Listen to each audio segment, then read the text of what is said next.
Hello and big welcome to Rehan's biology. मैं हूं रेहान खान। स्वागत है आप सबका। पिछले कुछ वीडियोस में हम न्यूक्लियोटाइड्स और न्यूक्लिक एसिड्स यानी कि डीएनए और आरएनए को डिस्कस कर चुके हैं। उसी सीक्वेंस में ये हमारा नेक्स्ट वीडियो है जिसमें हम एक बहुत इम्पॉर्टेंट मॉलिक्यूलर बायोलॉजी की प्रोसेस को डिस्कस करेंगे जिसे ट्रांसक्रिप्शन कहते हैं।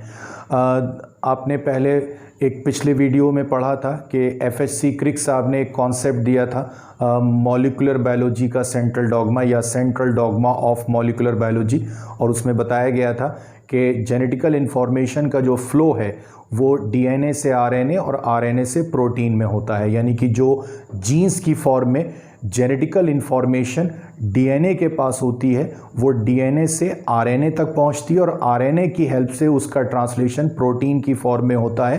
यानी कि जो प्रोटीन में अमीनो एसिड का सीक्वेंस है वो डीएनए की जेनेटिकल इन्फॉर्मेशन का ट्रांसलेशन होता है। तो ये जो फ्लो ऑफ इन्फॉर्मेशन का सीक्वेंस है DNA to RNA, RNA to protein, ये central dogma of molecular biology कहलाता है।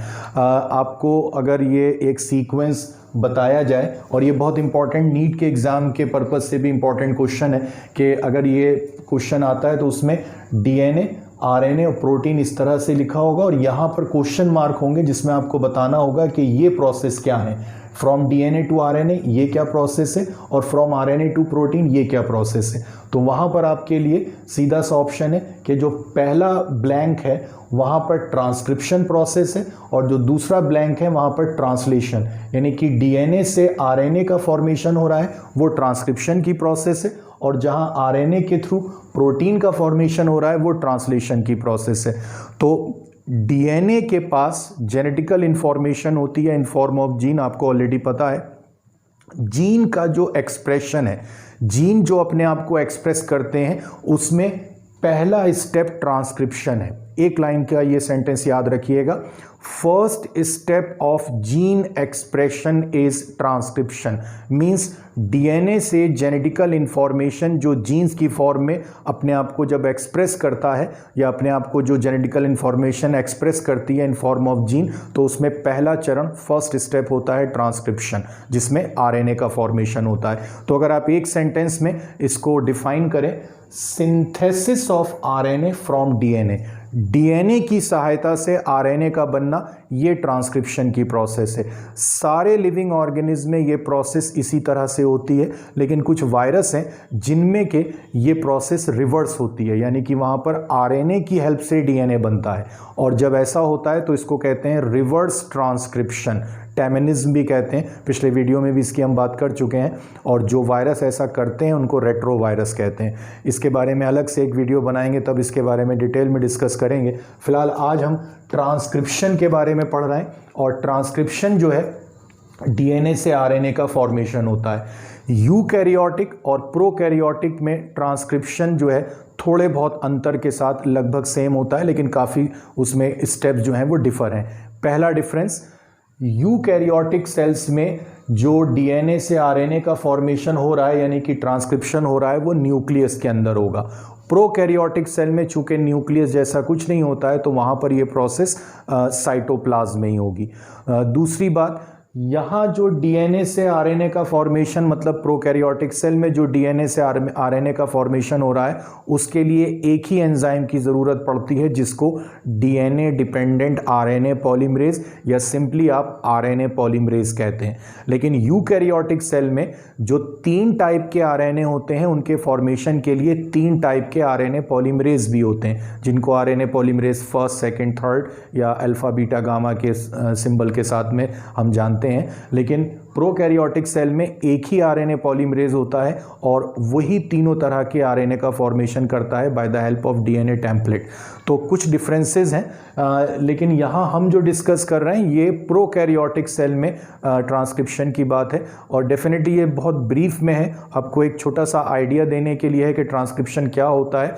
कॉम्पिटिटिव एग्जाम में इससे रिलेटेड क्वेश्चन आपको बहुत आसानी से देखने को मिलेगा, और काफ़ी बार ये बीएससी फर्स्ट ईयर और बीएससी थर्ड ईयर के एग्ज़ाम में एक छोटे शॉर्ट नोट की फॉर्म में भी लिखने के लिए टॉपिक आता है। तो फिलहाल आप याद रखिएगा कि ट्रांसक्रिप्शन मशीनरी जो है, यानी कि ट्रांसक्रिप्शन में हेल्प करने वाले जो कंपोनेंट्स हैं, उनमें सबसे इम्पॉर्टेंट है डीएनए, जो कि एक टेम्पलेट की तरह, एक सांचे, एक मोल्ड की तरह काम करता है, और दूसरा है ये डीएनए डिपेंडेंट आरएनए पॉलीमरेज, ये एंजाइम का नाम है और हम शॉर्ट में इसको सिंपली आरएनए पॉलीमरेज भी कहते हैं। आप यही नाम इस्तेमाल करिए, ज़्यादा आसानी से यही याद रख सकते हैं। वैसे सही नाम उसका definitely DNA dependent RNA polymerase है। तो डीएनए जो है हमें पता है सारी लिविंग सेल्स के अंदर डीएनए डबल स्ट्रैंडेड होता है, द्विसूत्री होता है। तो जो दो स्ट्रैंड्स हैं डीएनए के, उनमें जो सेंस स्ट्रैंड जिसको हम कह रहे हैं या जिसको नॉन कोडिंग स्ट्रैंड कहते हैं, वो स्ट्रैंड नॉर्मली 3 प्राइम से 5 प्राइम वाला होता है। ये 3 प्राइम से 5 प्राइम वाला स्ट्रैंड है और ये जो स्ट्रैंड है ये 5 प्राइम से 3 प्राइम वाला स्ट्रैंड है। तो अब याद रखिएगा इस बात को कि डीएनए का जो 3 प्राइम से 5 प्राइम वाला स्ट्रैंड होता है वही ट्रांसक्रिप्शन के लिए टेम्पलेट की तरह, सांचे की तरह काम करता है। उसी पर नया आरएनए का मॉलिक्यूल फॉर्म होगा और उसको हम कहेंगे सेंस स्ट्रैंड या नॉन कोडिंग स्ट्रैंड, या इसको हम टेम्पलेट स्ट्रैंड भी कह सकते हैं। दूसरा जो स्ट्रैंड होगा जो नॉर्मली ट्रांसक्रिप्शन में भाग नहीं लेता है वो एंटी सेंस स्ट्रैंड या कोडिंग स्ट्रैंड कहलाता है। कोडिंग स्ट्रैंड इसलिए कहते हैं कि जो आरएनए बनेगा, नॉर्मली जो ट्रांसक्रिप्शन में आरएनए बनता है वो सबसे ज़्यादा और सबसे कॉमनली मैसेंजर आरएनए होता है। तो उस पर जो न्यूक्लियोटाइड का सीक्वेंस होगा सिर्फ थायमिन और यूरेसिल का फ़र्क होगा, बाकी उसका सीक्वेंस बिल्कुल इस स्ट्रैंड के न्यूक्लियोटाइड्स के समान होगा।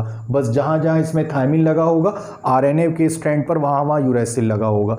तो ये उस मैसेंजर आरएनए के बिल्कुल समान है, तो इसलिए इसको कोडिंग स्ट्रैंड कहते हैं, लेकिन ये ट्रांसक्रिप्शन में भाग नहीं लेता है। तो अब आपके लिए इंपॉर्टेंट पॉइंट याद रखने का ये है कि डबल स्ट्रैंडेड डीएनए के नॉर्मली दोनों पॉलीन्यूक्लियोटाइड चेन या दोनों स्ट्रैंड ट्रांसक्रिप्शन में भाग नहीं लेते हैं, केवल उनमें से एक स्ट्रैंड जो है वो भाग लेता है और वो नॉर्मली 3 प्राइम टू 5 प्राइम वाला स्ट्रैंड होता है और उसको सेंस स्ट्रैंड या नॉन कोडिंग स्ट्रैंड कहते हैं। पूरा जो डीएनए का मॉलिक्यूल है वो भी पूरा का पूरा मॉलिक्यूल अपने एक से और आखिरी सिरे तक ट्रांसक्रिप्शन नहीं करता है। थोड़ा सा हिस्सा उसका ट्रांसक्रिप्शन में भाग लेगा, जिस हिस्से के जीन के एक्टिवेशन के कारण ट्रांसक्रिप्शन शुरू होना है, बस उतना हिस्सा जो है वो अनकॉइल्ड होकर और उनके स्ट्रैंड के बीच में हाइड्रोजन बॉन्ड टूट जाते हैं थोड़े से हिस्से में और वहाँ पर ट्रांसक्रिप्शन की प्रोसेस चलती है। तो पूरा डीएनए का मॉलिक्यूल अनकॉइल्ड नहीं होगा। पूरा डीएनए के मॉलिक्यूल का जो स्ट्रेंथ की लेंथ है पूरी की पूरी लंबाई के बराबर मैसेंजर आरएनए नहीं बनेगा और ट्रांसक्रिप्शन पूरे डीएनए पर नहीं चलेगी, स्पेसिफिक रीजन में चलेगी। तो ट्रांसक्रिप्शन की प्रोसेस के लिए एक तो चाहिए डीएनए टेम्पलेट और एक चाहिए आरएनए पॉलीमरेज एंजाइम। अब इस एंजाइम की बात करते हैं। ये एंजाइम डीएनए पॉलीमरेज के जैसा है, उसी तरह का काम कर रहा है, लेकिन उससे और इसके बीच में बहुत सारे अंतर हैं। अंतर उसमें सबसे बड़ा ये है कि इसको एक्टिवेट करने के लिए ख़ास प्रोटीन की ज़रूरत होती है, डीएनए पॉलीमरेज में ऐसा नहीं होता है। यहाँ पर जो है एक्चुअली ये एंजाइम है जिसमें 4 पॉलीपेप्टाइड चेन्स होती हैं, 2 अल्फ़ा 2 बीटा चेन होती हैं। इसको हम कोर एंजाइम कहते हैं और उसके साथ में ख़ास प्रोटीन जुड़ा होता है जिसको सिग्मा फैक्टर कहते हैं। इस प्रोटीन के ना होने पर ये इनएक्टिव रहता है। तो ये जो होलोजाइम है, जो कंप्लीट एंजाइम है जिसको आरएनए पॉलीमरेज कह रहे हैं, वो कोर एंजाइम जो है मेन पार्ट है और उसके साथ सिग्मा फैक्टर नाम का एक ख़ास प्रोटीन है वो आकर जुड़ता है और उसकी वजह से ये एक्टिवेट होकर अपना काम शुरू करता है। सिग्मा फैक्टर का काम वैसे इसको एक्टिवेट करना तो है ही, साथ में उस हिस्से को रिकॉग्नाइज करना है, उस हिस्से को पहचानना है डीएनए के जहां पर ये पॉलीमरेज एंजाइम जाकर जुड़ेगा, जिसको प्रमोटर साइट कहते हैं। तो प्रमोटर को आइडेंटिफाई करना, इस आरएनए पॉलीमरेज एंजाइम को वहां पर बाइंड करना, ये सिग्मा फैक्टर का काम है। और जब ये काम हो जाता है तो सिग्मा फैक्टर यहाँ से अलग हो जाएगा और उसके बाद खाली कोर एंजाइम वाला हिस्सा रह जाता है डीएनए टेम्पलेट स्ट्रैंड के साथ जुड़ा हुआ और वो आगे मूव करता है और उसके मूवमेंट से ट्रांसक्रिप्शन आगे बराबर चलता रहता है। तो ये कोर एंजाइम जो है आरएनए पॉलीमरेज, उसके साथ सिग्मा फैक्टर एक स्पेशल प्रोटीन की फॉर्म में अटैच रहता है। जो प्रोसेस है ट्रांसक्रिप्शन की, खासतौर से प्रोकैरियोट्स में, जैसे ई कोलाई में, हम उसी के बारे में डिस्कस कर रहे हैं। तो प्रोकैरियोट जैसे ई कोलाई में ट्रांसक्रिप्शन की जो प्रोसेस है 3 स्टेप्स में पूरी होगी। Initiation, elongation, termination. इनिशिएशन प्रारंभ होना, शुरू होना ट्रांसक्रिप्शन का। इलोंगेशन mRNA या जो भी RNA मॉलिक्यूल बन रहा है उसकी लंबाई का बढ़ना। टर्मिनेशन प्रोसेस का रुक जाना, टर्मिनेट हो जाना और वहाँ से RNA मॉलिक्यूल या स्ट्रैंड का रिलीज हो जाना। तो ये 3 चरणों में, 3 स्टेप में ये प्रोसेस पूरी होती है, चाहे आप इनिशिएशन, इलोंगेशन, टर्मिनेशन प्रोकैरियोट्स में देखें या यूकैरियोट्स में देखें, वहाँ भी इन्हीं 3 चरणों में पूरी होगी। थोड़ा थोड़ा बेसिक डिफरेंस बस इनके बीच में है, बाकी वहाँ पर भी 3 स्टेप होते हैं। अब इनको एक एक करके ज़रा ब्रीफ में डिस्कस करते हैं। जो पहला स्टेप है ट्रांसक्रिप्शन का, इनिशिएशन यानी कि प्रारंभ करना, उसमें RNA पॉलीमरेज एंजाइम जो है वो जाकर DNA के जो टेम्पलेट स्ट्रैंड होता है, यानी कि जो 3 प्राइम टू 5 प्राइम वाला स्ट्रैंड है, उस पर जाकर एक ख़ास पॉइंट पर अटैच करता है। जिस जीन के एक्टिवेशन से ट्रांसक्रिप्शन जो है वो शुरू हुआ है, यानी कि जिसके लिए प्रोटीन बनाना है, डेफिनेटली आपको पता है कि DNA पर बहुत सारे जीन्स होते हैं। अब किसी ख़ास जीन को एक ख़ास प्रोटीन बनाना है तो वो जीन जो है वो एक्टिवेट होकर ट्रांसक्रिप्शन करेगा और जो RNA बनेगा वो फिर प्रोटीन सिंथेसिस में हेल्प करेगा। तो जो जीन एक्टिव होगा उस जीन के एरिया को या उस जीन के आसपास जो एरिया है जहाँ पर जाकर ये पॉलीमरेज एंजाइम अटैच्ड होगा, उसे हम कहेंगे प्रमोटर। तो प्रमोटर वो जगह होती है DNA टेम्पलेट स्ट्रैंड पर जहाँ पर RNA पॉलीमरेज अटैच्ड होता है। और ये जो प्रमोटर हैं वो 2 तरह के हो सकते हैं। एक को हम कहते हैं पिरिब्नो बॉक्स या टाटा बॉक्स। जो जीन एक्टिव हुआ है, जिसके लिए ट्रांसक्रिप्शन शुरू हो रहा है, उसके लेफ्ट साइड पर 10 नाइट्रोजन बेसिस पहले, 10 बेसिस अवे, उसके 10 नाइट्रोजन बेसिस के पहले ये आपको 6 न्यूक्लियोटाइड का सीक्वेंस मिलेगा, TAT।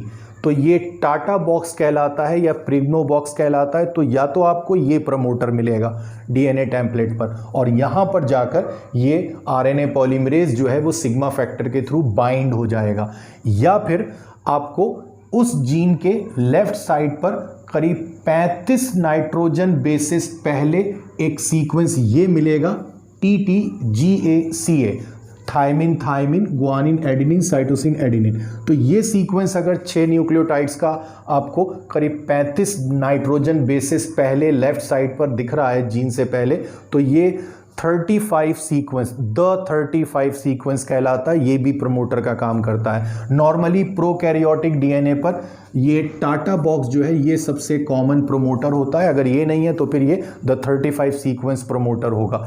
ये जो हिस्सा है प्रमोटर का, ये जीन के लेफ्ट साइड पर होता है, उसको अपस्ट्रीम कहते हैं। और ये जो हिस्सा है प्रमोटर का, यहीं से ट्रांसक्रिप्शन की शुरुआत होगी। RNA पॉलीमरेज प्रमोटर के साथ में अटैच्ड हो जाएगा और जब एक बार वो अटैच्ड हो जाता है तो फिर जो सिग्मा फैक्टर था उसका काम ख़त्म हो गया। सिग्मा फैक्टर ने प्रमोटर को रिकॉग्नाइज कर लिया, आइडेंटिफाई कर लिया, RNA पॉलीमरेज को वहाँ बाइंड करवा दिया।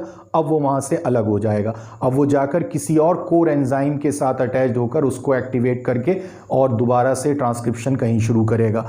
अब जो RNA पॉलीमरेज का ये जो कोर एंजाइम वाला पार्ट था, अब ये जो है अपने आसपास के जो न्यूक्लियस के, अगर ये यूकैरियोटिक सेल में हो रही है तो हम कहेंगे न्यूक्लियस के अंदर जो न्यूक्लियोप्लाज्म होता है वहाँ से, हम चूँकि प्रोकैरियोटिक में इसको डिस्कस कर रहे हैं तो यहाँ पर साइटोप्लाज्म में जो ट्राइफॉस्फेट के फॉर्म में न्यूक्लियोटाइड्स होते हैं उनको जो है एक के बाद एक अटैच करना शुरू करेगा according to sequence of nucleotides on template DNA strand. यानी कि जो टेम्पलेट DNA स्ट्रैंड है जिसके साथ में ये RNA पॉलीमरेज एंजाइम जुड़ा है, वो टेम्पलेट DNA स्ट्रैंड पर जो न्यूक्लियोटाइड का सीक्वेंस था उसके अकॉर्डिंग RNA पॉलीमरेज जो है वो अपने आसपास से साइटोप्लाज्म से जो है वो अलग अलग न्यूक्लियोटाइड्स को एक के बाद एक लाकर और उनको फॉस्फोडाइएस्टर बॉन्ड के थ्रू अरेंज करना शुरू करेगा। तो वो जो आते हैं यहाँ पर न्यूक्लियोटाइड्स, वो ट्राइफॉस्फेट की फॉर्म में होते हैं, जैसे adenosine triphosphate, guanosine triphosphate, cytosine triphosphate या यूरेसिल ट्राइफॉस्फेट। तो एटीपी, जीटीपी, सीटीपी, यूटीपी, इस फॉर्म में ये ट्राइफॉस्फेट जो है न्यूक्लियोटाइड्स ये साइटोप्लाज्म में होंगे और आरएनए पॉलीमरेज टेम्पलेट डीएनए पर न्यूक्लियोटाइड के सीक्वेंस के अकॉर्डिंग इनको अरेंज करेगा। और जैसे जैसे ये आरएनए पॉलीमरेज जो है 3 प्राइम से 5 प्राइम एंड की तरफ मूव करेगा, जैसे जैसे ये मूव करता जाएगा वैसे वैसे ये जो डीएनए स्ट्रैंड, जो टेम्पलेट स्ट्रैंड है, उसके अपने दूसरे कोडिंग स्ट्रैंड के बीच में जो हाइड्रोजन बॉन्ड्स हैं वो ब्रेक हो जाते हैं और उनके ब्रेक होने से ये जो आरएनए पॉलीमरेज है ये आगे मूव करता रहेगा और नया जो आरएनए का मॉलिक्यूल है वो इन न्यूक्लियोटाइड सीक्वेंस के अकॉर्डिंग बनना शुरू हो जाएगा। इसी को हम इलॉन्गेशन कहते हैं, यानी कि नया आरएनए स्ट्रैंड लगातार बन रहा है और जो उसके बनने का डायरेक्शन है वो डायरेक्शन 5 प्राइम से 3 प्राइम होता है, यानी कि जो ये आरएनए बन रहा है इसका डायरेक्शन 5 प्राइम से 3 प्राइम है। और जब ये इलॉन्गेशन इनफ हो जाएगा तो फिर ये जो डीएनए टेम्पलेट है इस पर 5 प्राइम एंड की नज़दीक पहुंचकर टर्मिनेशन की प्रोसेस होती है। और टर्मिनेशन यानी कि जो ट्रांसक्रिप्शन की प्रोसेस में आरएनए स्ट्रैंड बन रहा था उसको रोकने के लिए कुछ सिग्नल्स होते हैं जिनको टर्मिनेशन सिग्नल्स कहते हैं। नॉर्मली ये रो डिपेंडेंट टर्मिनेशन सिग्नल्स होते हैं। रो एक ख़ास तरह का प्रोटीन होता है जो यहाँ पर कहीं मौजूद होता है और उससे ये सिग्नल मिलता है कि अब आरएनए पॉलीमरेज को आगे मूव नहीं करना है और जो आरएनए का स्ट्रैंड बना था वो यहाँ से रिलीज़ हो जाता है, जिसको टर्मिनेशन कहते हैं।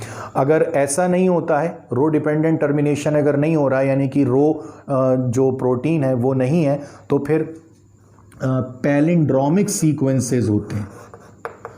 पैलिंड्रोमिक सीक्वेंसेस बहुत इंपॉर्टेंट टर्म है, याद रखिएगा इसको।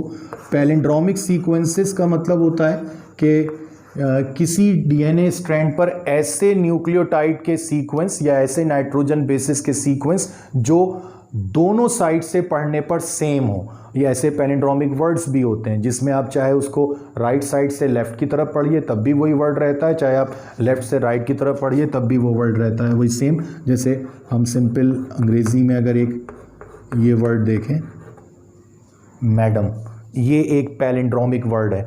आप चाहे इसको लेफ्ट से राइट की तरफ पढ़िए तब भी स्पेलिंग वही रहेगी MADAM, और चाहे आप राइट से लेफ्ट की तरफ पढ़िए तब भी वही स्पेलिंग रहेगी। तो ये पैलिंड्रोमिक वर्ड है। तो ऐसे ही पैलिंड्रोमिक सीक्वेंस जो हैं वो अगर डीएनए स्ट्रैंड पर 5 प्राइम के नज़दीक होते हैं तो उनसे ये सिग्नल मिलता है कि अब आरएनए पॉलीमरेज को आगे मूवमेंट नहीं करना है और जो आरएनए का नया स्ट्रैंड बन रहा था उसका फॉर्मेशन बस वहीं तक होता है और फिर वो वहाँ से रिलीज़ हो जाता है। इसको टर्मिनेशन कहते हैं।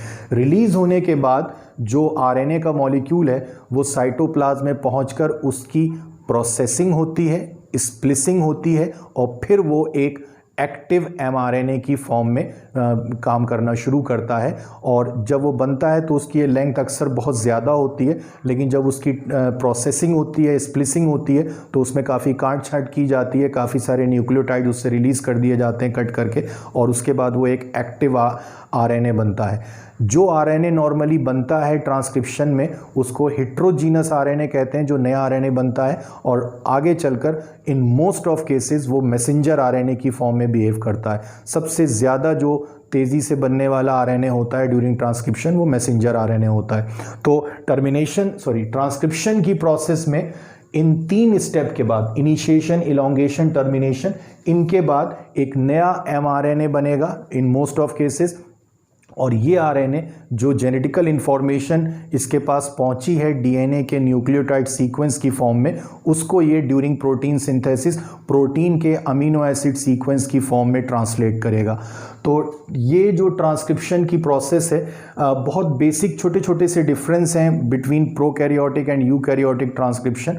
तो आगे दूसरे वीडियो में हम यूकैरियोटिक सेल्स में ट्रांसक्रिप्शन की प्रोसेस किस तरह से होती है उसको भी डिस्कस करेंगे। लेकिन एक नोट के तौर पर आप इसको आसानी से लिख सकते हैं ट्रांसक्रिप्शन की प्रोसेस को। और ऑब्जेक्टिव क्वेश्चन के पर्पज से इसमें काफ़ी सारे इंपॉर्टेंट पॉइंट्स हैं, तो उनको भी आप याद रख सकते हैं। बाकी नीट के एग्ज़ाम के पर्पज से ये बहुत इंपॉर्टेंट टॉपिक है। आप चाहें तो इसका स्क्रीनशॉट ले सकते हैं